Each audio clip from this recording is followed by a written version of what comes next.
여러분들이 이런 상태의 모종들을 안녕하세요. 네, 지퍼너모입니다. 자, 이번 시간에는 여러분들이 고추 모종을 남들하고 다 똑같이 심었는데 지금 고추 모종이 잘 안 자라고 있는 그런 상태일 때 어떻게 하면은 그거를 또 잘 자라게 할 수 있는지 거기에 대해서 제가 알려드리는 시간을 갖도록 하겠습니다.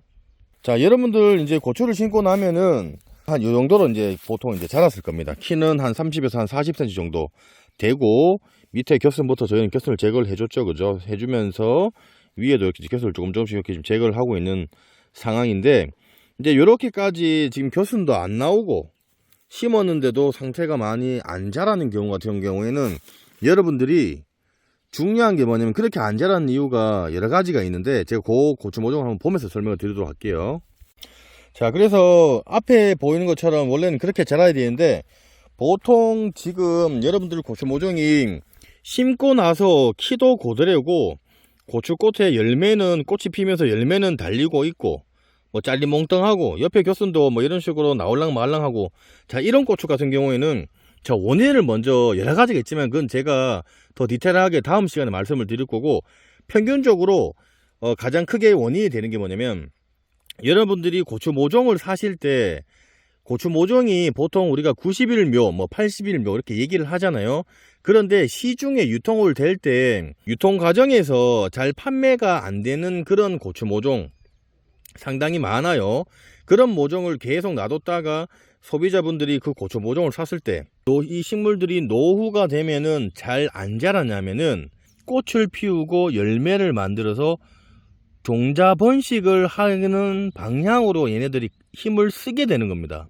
그래서 지금 이런 상태에서 고추를 심었단들 고추 모종이 노후가 되면서 얘가 원래는 고추꽃이 피고 제대로 그 시기에 밭에 들어가고 균형적인 생장을 해야 되는데, 그래서 여러분들이 굳이 이거를 제가 한번 뭐 보여드릴 건데, 아마 지금 이런 상태면은 생각 외로 뿌리가 여러분들 많이 안 나왔을 거예요. 조금이나마 도움이 되셨으면 지퍼농부 구독하기 무료입니다. 구독하기 이렇게 눌러주시고요. 종 눌러서 전체 알람 설정으로 이렇게 해놓으시면은 무료로 더욱더 많은 정보를 받아보실 수가 있습니다. 제가 한번 보여드릴게요. 이거를 치우고 나서 보여드리면은 뿌리가 그냥 그대로이거나 뻗어 나가지를 못했는 그런 상황일 겁니다. 자, 보세요. 제가 보여드릴게요. 자, 보세요. 보시면은 보시면은 뿌리가 아직까지 상당히 많이 성장을 못하고 있는 그런 상태입니다. 보세요. 지금 나왔는 게 생각보다 뿌리가 많이 발생을 안 했죠, 그죠? 그만큼 노화가 된 그런 모종을 선택을 하시면은 이렇게 뿌리 발생 자체가 상당히 늦다는 얘기입니다. 여러분들이 이런 상태의 모종들을 사실 때는 절대 이런 목재라든 모종이라든지 나이가 많은 모종을 사시면은 이 나무가 자기가 나이 먹었다 그래서 종자 번식으로 전환을 하게 됩니다. 그러면서 천천히 자라면서 얘네들이 수확량도 줄어들고 나무도 키도 작고 또 명도 짧고 뭐 그렇게 되는 경우들이 상당히 많이 빈번하게 발생을 해요. 그래서 이런 애들 같은 경우에는 기본적으로 해결해야 될 부분은, 여러분들이 자, 이런 모종은 여러분들이 당연히 뭐 해결책은 사시면 안 되겠죠, 그죠? 우리가 보통 극조생이나 조생 이런 그 품종들이 고추 모종 나왔을 때 꽃이 좀 피고 열매가 살짝 맺혀 있는 그런 모종들은 나이가 많이 먹었구나 사실 때. 그래서 그런 것들은 조금 피해 주시는 게 좋아요. 당연히 인위적으로 하는 방법들도 있죠. 그 해결책은 수확하자마자 심고 나서 바로 고추꽃을 이렇게 따주는 겁니다. 이렇게 따주는 거예요. 이런 걸 따주는 겁니다. 따줘야 돼요. 자, 그리고 나서 가장 해줘야 될 게 뭐냐면, 얘네가 인위적으로 영양 공급을 뿌리로 하긴 하지만은 노후가 좀 나이가 좀 먹었다 보니까 영양 공급을 우리가 인위적으로 잘 해줘야 됩니다. 자, 그렇게 하는 방법은 어떤 방법이 있냐면은 제가 그 방법을 이제 설명을 드리도록 할게요. 자, 요 보시면은 이제 질소가 들어가 있는 게 왜 이게 저희가 이제 사용을 하냐면은, 이 질소기가 들어가면요 이 식물들이 키를 키우는데 도움을 줍니다. 그래서 요 지금 질소가 많이 함유되어 있는 요런 거 같은 경우에는 우리가 물에 타면은 물에 잘 녹아요. 그래서 요거를 여러분들이 일주일에서 한 10일 간격으로 한 1, 2회에서 많게는 3회까지 주는데, 요걸 주는 방법은, 자, 요새는 요렇게 지금 알갱이 형태로 되어 있어요. 그래서 여러분들이 여기 물에 잘 녹습니다. 양을 얼마나 주냐면은, 자, 여기에 우리가 보통 물 2리터 기준에 4g 정도로 해서 여기에다가 타서 주시면 되고요.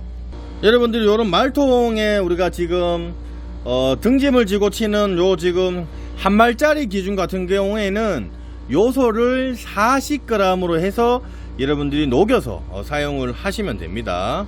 자, 여러분들이 혹시 뭐 그런 질소만 가지고 있는 게 없으면은 복합 비료나 우리가 NK 추가 비료를 사용을 하셔도 되는데, 이런 이제 복합 비료나 NK 우리 추가 비료 같은 경우에는 인산을 함유를 하고 있기 때문에 이 인산이 잘 녹지가 않습니다. 물에 잘 안 녹아요. 그래서 여러분들이 이거를 타서 희석을 해서 주셔도 되지만은, 주실 때 중요한 게 뭐냐면, 이것도 여기는 4g이고 여기는 40g입니다. 그런데 녹지 않는 그런 수용성이 아닌 애들이 많다 보니까 다 안 녹아서 이 지금 약대를 통해서 노즐에서 나와야 되는데, 이 노즐에 요 보시면 요 구멍으로 물에 잘 녹는 수용성 같은 건 비료 같은 경우는 상관이 없지만은 잘 녹지 않는 애들이 여기 구멍이 막혀 갖고 노즐이 막혀서 약대를 다시 손을 본다거나 그렇게 하는 경우들이 많이 발생을 합니다. 이런 헝겊이나 양말에다가 이거를 녹여서 녹지 않은 것들은 빼고요, 녹은 것만 해서 여기에다가 바로 녹이지 마시고, 여기다 바로 녹이지 마시고, 요런 헝겊이나 양말 안에다가 복합비료나 추가비료를 사용을 하시는 분들은 여기에 감싸서 녹여서, 이거는 찌꺼기는 빼시고, 그리고 나서 사용을 하셔야 노즐이 안 막힙니다. 이거 상당히 많이 노즐이 막혀갖고 고생을 하시는 분들이 많아요. 저희는 사용을 할 때 요거를 같이 해서 이제 사용을 하고 있습니다. 자, 보시면은 이제 순수 미량요소 동물성 아미노산이 17종이 들어가 있다는 요런 것도 같이 넣어서 사용을 하고 있어요. 이게 금방 저희가 만든 거예요. 그래서 요거를 이제 요소에다가 질소만 들어가 있는 것만 해서 요소를 녹여셔도 되고, 아니면 미량요소를 같이 넣으셔도 되고, 아니면은 우리가 복합 비료라든지 NK 추가 비료를 해서 희석을 해서 되는데, 노즐은 아까 막히는 거 조심을 하셔야 되는데, 그래서 잘 녹여셔야 되는데, 일반적인 그냥 우리가 요소 비료로 많이 이제 사용을 합니다. 텃밭을 하시는 분들은 이렇게 우리가 경렵이라 그래요. 경렵 처리, 혹은 우리가 연면 시비, 잎이랑 이쪽에다가 이제 친다고 해서 연면 시비라고 그러고, 혹은 경렵 처리라고 그러는데, 요로 경렵으로 쳤을 때도 흡수가 어느 정도는 됩니다. 그런데 지금 이 시기 때 가장 이게 우리가 비료를 흡수를 잘 빨리 할 수 있게 하는 거는 이 토양 쪽의 뿌리 쪽으로 여러분들이 충분히 적셔서 얘가 먹을 수 있도록 주시면은 더욱더 흡수를 더 빨리 해요. 얘가 잎이랑 줄기랑 이쪽으로 흡수하는 양보다 뿌리 쪽으로 흡수하는 양이 더 빠르고 더 많이 하기 때문에 여러분들이 이 뿌리 쪽으로 주시면은 상당히 좋죠. 텃밭을 하시는 분들은 이런 식으로 해서 요걸로 물을 좀 듬뿍 먹을 수 있도록, 저는 이걸 지금 뽑았기 때문에 이렇게 지금 된 상태인데, 듬뿍 먹을 수 있도록 주시는 게 좋고, 저희 같은 경우에는 저희가 이렇게 뭐 분무기 이용해갖고 하기에는 저희가 워낙 이제 양이 많다 보니까 분무기를 사용하지 않고, 저희는 이제 약대를 이용을 해서 지금 1차 지금 이쪽에서 잘 못 자라는 부분에서는 저희가 요소를 넣어서 저희가 1차를 했고, 요것도 여러분들이 간격은 일주일에서 10일 간격으로 한 2회나 3회 정도 식물의 생육 상태를 봐가면서 주셔야 됩니다. 왜냐면 요소는 키를 키우는 작용을 하다 보니까 너무 키가 커서 웃자라게 되면은 나중에 도벽을 한다거나 또 절간이 길어져서 고추 수확하는 양이 적어질 수가 있습니다. 그렇기 때문에 보통은 급하게 얘네들의 이식 스트레스라든지 생육이 조금 불량하거나 부족할 때, 그때 저희가 보통 처방으로 이제 뭐 물비료라고 얘기를 해요. 그렇게 해갖고 주고 있습니다. 그래서 이걸 너무 횟수가 많이 늘어가면 힘들고요. 거기에다가 같이 주실 때도 여러분들이 기본적으로 이제 그 텃밭을 하시는 분들은 뭐 칼슘이라든지 아미노산제를 사서 좀 쓰기가 힘드시겠지만은, 이제 저희 같은 경우에는 요때 이제 병유치 방제를 1차 그리고 곧 있으면 2차도 하겠지만은, 그때 저희가 물비료 보통 20단말 기준으로는 우리가 요소를 1kg를 넣고요. 그리고 거기에다가 미량 요소, 그리고 또 또 간혹가다 칼슘이랑 붕소는 따로 해서 연면 시비를 해서 주고, 그리고 아미노산도 같이 해서 주다 보니까 이 생육 상태를 저희는 맞출 수가 있습니다. 그래서 여러분들은 이렇게라도 하시면은 금방 우리가 잘 자랄 수 있게 참고를 하시고, 너무 또 이거를 주실 때도 주의하셔야 되는 게, 너무 내가 욕심내 갖고 5g, 6g, 10g 더 넣어서 한다고 더 되는 게 아니에요. 잘못하면은 약해를 받을 수가 있습니다. 그러니까 이거를 주기적으로 적정량에 맞춰서 수치에 맞춰 갖고 그 주기적으로 꾸준히 잘 주셔야 바로 효과를 보고, 줬을 때 바로 흡수가 되긴 되지만은 그 기간이 있습니다.